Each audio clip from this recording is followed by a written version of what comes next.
Today I'm going to be making a very special cookie. We call it in Arabic ka'ik or ka'ik asawir, which literally means bracelet cookies. And you'll see later on why they're called bracelet cookies. I'm going to start with 2 cups of flour. I'm using pastry flour because I like the fact that the gluten in it is less. Therefore, your cookie is going to be more tender and more soft, okay? So I like to use it, but it doesn't mean that you can't make it with all-purpose flour as well. So it works both ways. So on top of my 2 cups of flour, I like to flavor it with Mahlab. And I think I've mentioned this before, what Mahlab is. Now, this is the ground version of it, and I have a teaspoon. Okay, I'm going to put that on top of the flour. And just for your sake to know, if you can get up close and just see, this is what Mahlab looks like. Now, Mahlab is the kernel of the inside of a particular cherry called the St. Lucie cherry. And it's native to the Arab world and the Eastern Mediterranean, it's common. And what it does is it gives a flavor that is almost almond-like.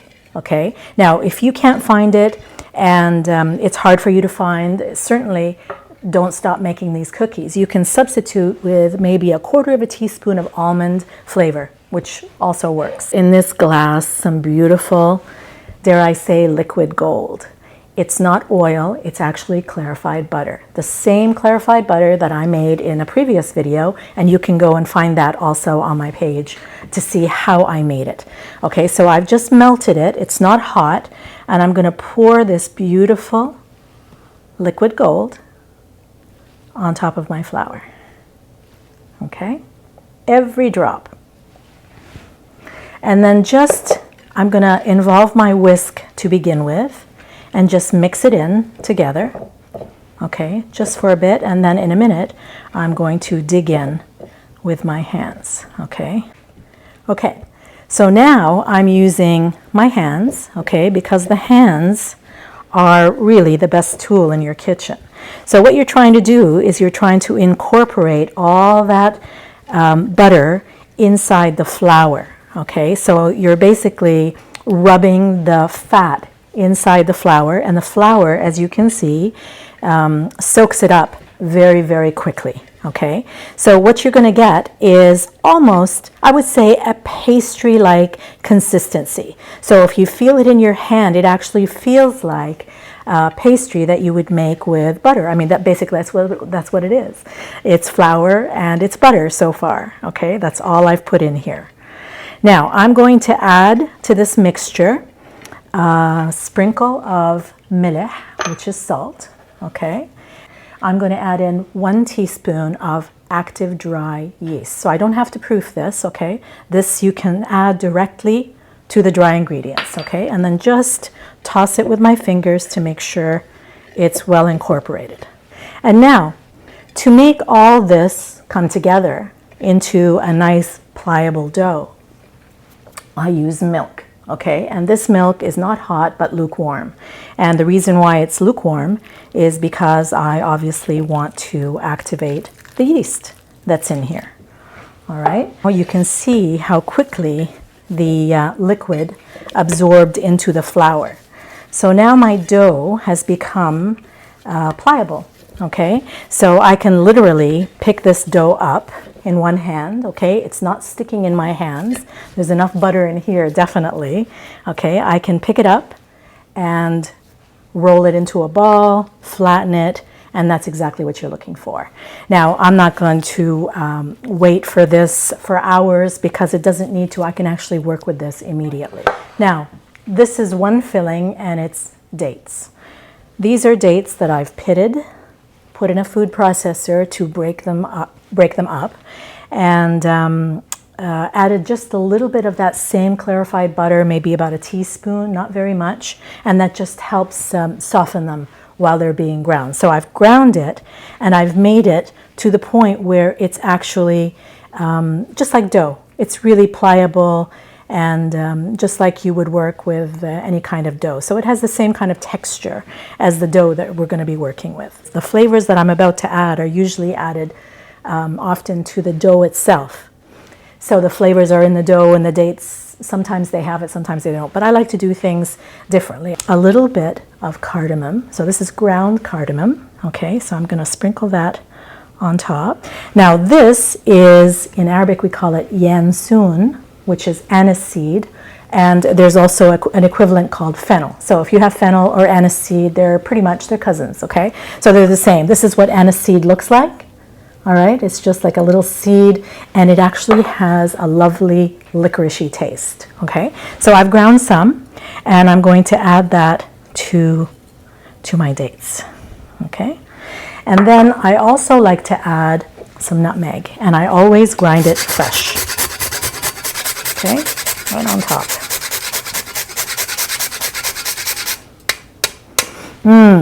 That smell. So you're just incorporating these spices as best as you can inside the dates. Okay? And that's basically it. And so I've got myself here a scale. And I like to use the scale because it gives me the exact measurements, okay? So I'm just going to break off a ball, and I'm aiming for, let's see if I get it right the first time. I'm aiming for 15 grams. Okay, so it's 20 grams here. I wasn't right the first time. That's 14. That's 15. So I just continue making these balls of dough, and doing it this way cuts back on your work in the end. So when you have these already pre-measured, ready to go, then making the pastry is going to be really fast. And in addition to the dates, I'm going to continue rolling or making the portions of the dates. Same thing with the dough. So I'm going to break off a piece, and I personally like the ratio of pastry to dates to be pretty equal. So I'm looking for 15 grams as well of dough. So how do we get the date inside the dough ball? Okay, well, this is how it's done. You basically flatten the dough, okay, and you don't need a rolling pin. You don't need anything fancy other than your fingers, okay? Your hands are the best tools in the kitchen. I believe that. And then you take your dough, or date, and I just roll it to fit the size of the dough, all right? And then what I do is I bring it together, and this dough is so soft and so pliable, it's not going to be a problem for you to do this. It seals well, it's nice and soft, and it's not going to give you a headache, all right? So once it's encased, all right, I roll it, and now I'm going to do the bracelet that I mentioned to you at the beginning. So this is the traditional shape that my mother used to make as well, and a lot of people do. Now this particular cookie, this cake, is very popular in the Arab world, and it's the treat that is served to celebrate Easter, to celebrate Christmas, to celebrate Eid. It's really a special cookie. All right, so I'm going to roll it. Oh, I would say that's about 7 inches, okay? And then what I do is I bring it over and turn it into a circle, and then I just squeeze the two ends together, okay, and seal them, just like that, okay? And then with my hands, I pinch it around just to give it a bracelet-like, okay, shape. Now this is far too small to fit into my hand as a bracelet, but a little girl, it would fit into her hands. When we were young, I remember very small. That's exactly what we used to do when my mother would make it. We were actually so tiny we could actually fit our hands, and it was really something special and fun. And we used to have fun to see how many we can get on our hands. All right, so as soon as that's complete, all right, I'm going to place it on the tray. Okay. When my kids were really young, and I used to make these cookies with them, I remember we started off with that, and then of course they started asking me, do an M, do a P, do a T, all kinds of different letters of the alphabet. And we started making them and experimenting with different letters and different shapes. But in the end, we started making S's. And I'm showing you like exactly as I did the other one. It's exactly the same process. I've encased the dough, except this time when I roll it, I'm not going to roll it as thin. I'm actually going to, it's probably about 5 inches, I would say. Okay, we're going about as far as 5 inches. And then what we did, what we developed, me and the kids, was the S shape. So just by turning it into an S, okay, we get a different shape, and we had a consensus. All of them, when we baked them, particularly my oldest daughter, said S. Let's stick with S. So the S was the winner. So they were named after that. They lost their name of kahak and they became S cookies. So in our house, we know them as S cookies. I have here some milk, just plain milk, all right?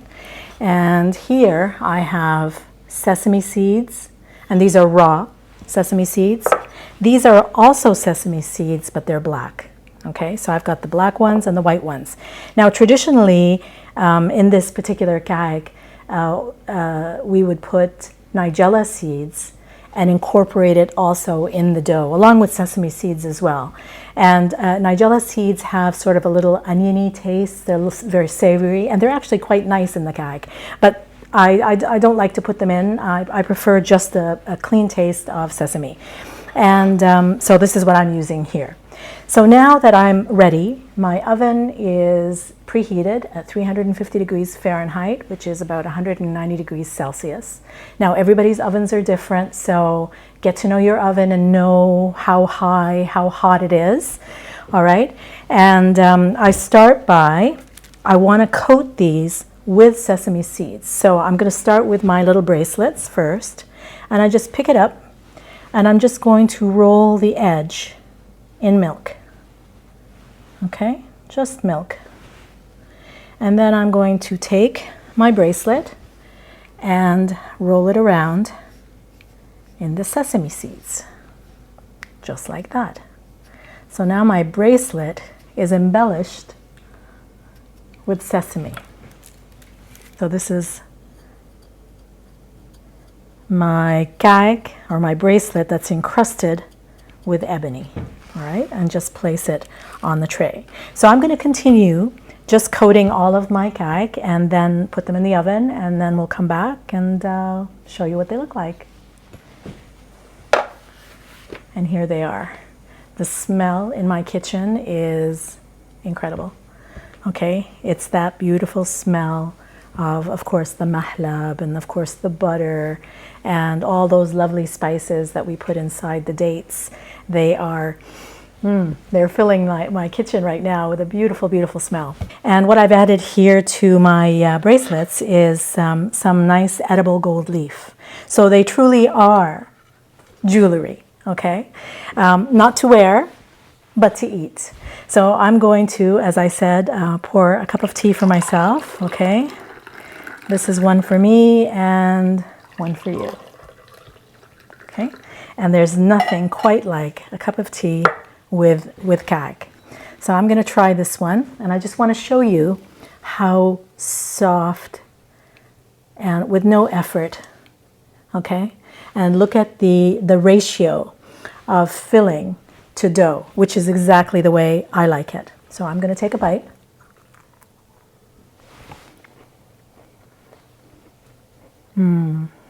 All those lovely spices that are inside the dates are very much evident, and the crispy, soft, melt in your mouth pastry is just perfect.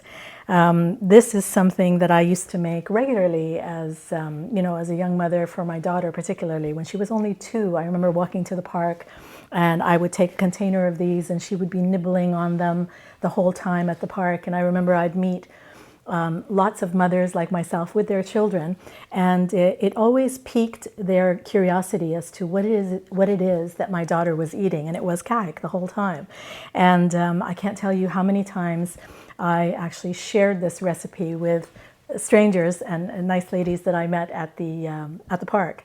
So I'm giving you this recipe today. We don't have to go to the park. Here I am. So you've got the recipe for these delightful cookies, au cake, as we know them. And I hope you do give them a try and enjoy them, and make them not just for celebrations, for all the celebrations that I mentioned earlier, but anytime. They're wonderful to have. You could actually bake this cake completely, like I did right now. Put it in a container that is freezer safe, lock it, and put them in the freezer. And they will stay in the freezer for months. And just take one out at a time whenever you need it. It'll defrost, and it will taste exactly the same as the day you made it. Okay, so celebrations are all about this cake. So give it a try, and I will see you next time. Bye.